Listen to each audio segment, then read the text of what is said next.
Maras, ternyata kerajaan si Raja Batak pada tahun 1539 sangat besar. Tapi kenapa tidak ada tertulis dalam buku sejarah Indonesia ya?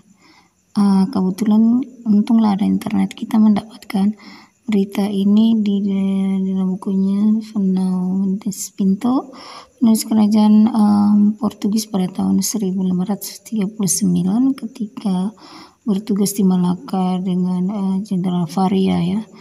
Nah, pada saat itu duta besar si Raja Batak bernama Coral Mundabulae datang meminta tolong kepada Portugis membantunya ketika diserang oleh Aceh yang dibantu oleh Turki.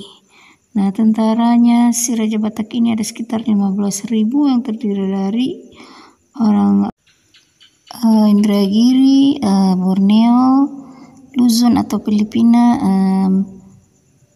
Minangkabau.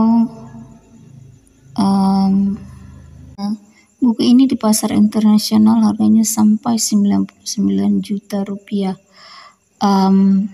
Berarti buku ini sangat-sangat penting ya, itu sebabnya saat itu sulit ditemukan.